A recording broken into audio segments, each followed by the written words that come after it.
more than $600 billion around the globe. And if we look at the MENA region only, in the next few years, we're going to reach around $6 billion. This is even post-COVID. Why is that? Because we probably during COVID, we have seen spikes, but for few adopters. Now we are seeing a lot more adopters for telehealth. What is DRAP mission in telehealth? One is unlocking agile practice, and two is driving the clinical impact. And I will refer here to also what Dr. Mandil mentioned during the presentation about being mobile, being healthy, which is an initiative by the WHO that I really like. Why agile practice? One, it reduces doctor burnout. 63% of physicians report burnout symptoms. Two, it gives mobile access to patients' health records. And three, it organizes reachability. A typical doctor receives more than 53 calls a day, not to mention WhatsApp, as you mentioned, not to mention even social media intrusion to the doctors. And what are the benefits of the agile practice? One, we have the tech-enabled diagnosis, where messaging or live videos or AI-assisted and even connected wearables will give better diagnosis and assist the doctor in the diagnosis for the patients. Two, also mentioned the monetization, who's gonna pay?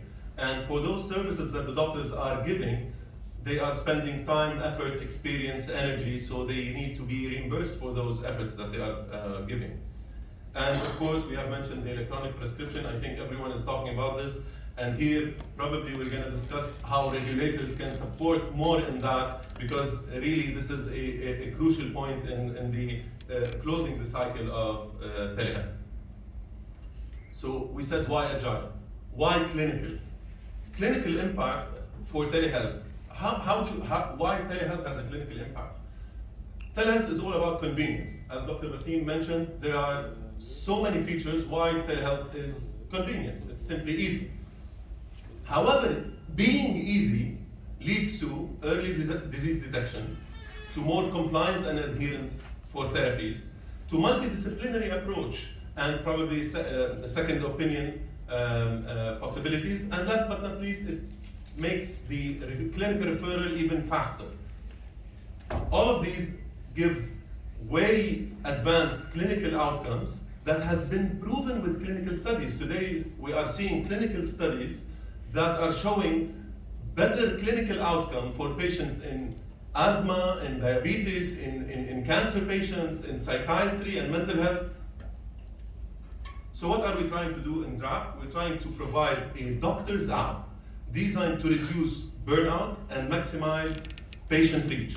It's a 360 approach from urgent, primary, mental, specialized, and even wellness on the platform. Of course, fully encrypted and data protection, and we are adding a lot of inclusiveness of services as we go. How does it work? I talked about doctor burnout, and I think we all agree that the single thing that today we cannot replicate is time.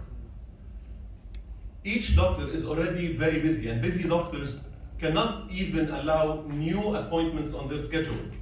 That's why we see global trends that are pushing what we call asynchronous communication, or what we know in our daily practice is WhatsApp.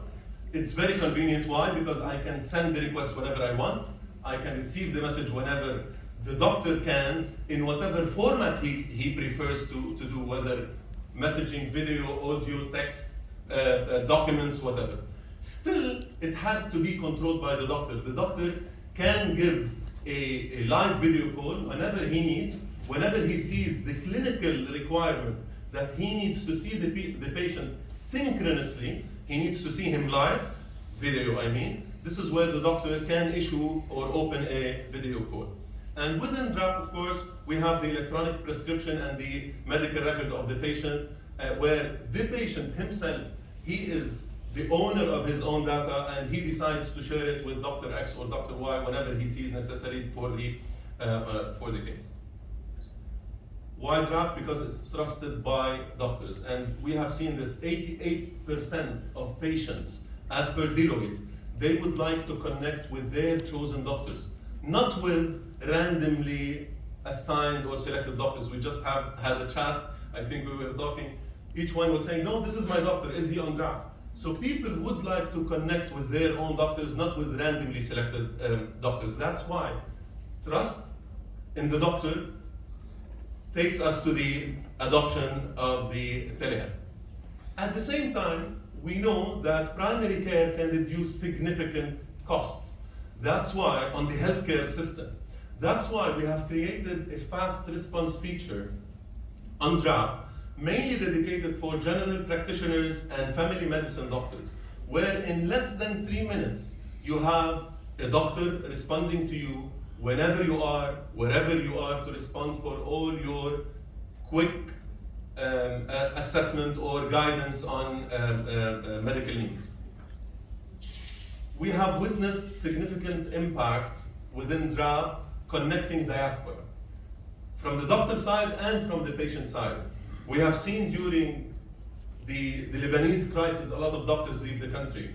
And we have witnessed right now how they are coming back to the country. DRAP allowed these doctors to remain in contact with their own patients, following them up wherever they are, and vice versa. We have patients in more than 100 countries by now, connecting with their own doctors, with their Lebanese doctors, wherever they go, whether expats or travelers.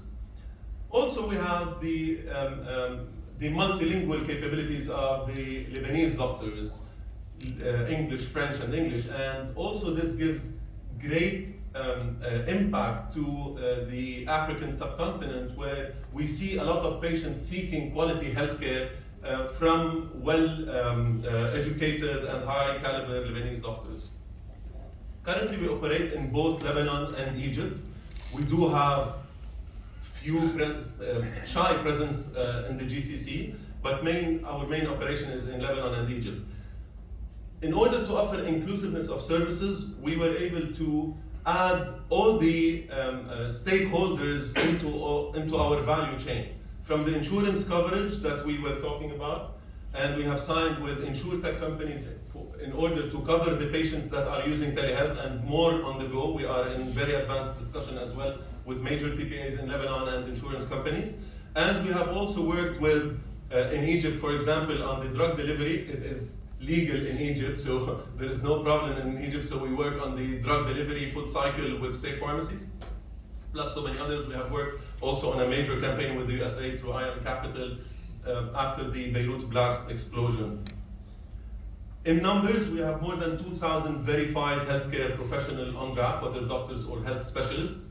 We have patients, as I mentioned, in more than 96 countries using DRAP, mainly Lebanese expats and travelers. We have delivered more than 20,000 consultations. We have more than 100 active specialties, and Dr. Basim mentioned the subspecialties sometimes, and this is a great tool also to reach those subspecialties, and we have doctors in 5 countries.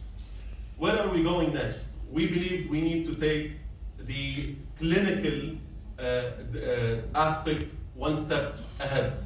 So we need to go beyond video consultation into clinically driven decision making, where our objective through AI is to reduce misdiagnosis and unintended complications. So we are building a pre-diagnosis triage. AI, instead of AI, artificial intelligence, it's going to be assistive intelligence to support the doctors in their decision making, not the patient, because we are human oriented. So we're going to support the doctor in the decision making, connecting through camera for remote vital signs monitoring, drug interactions and complications, and we are building our own clinical referral workflow, mainly as multidisciplinary approach for chronic disease patients. With that, I reach the conclusion.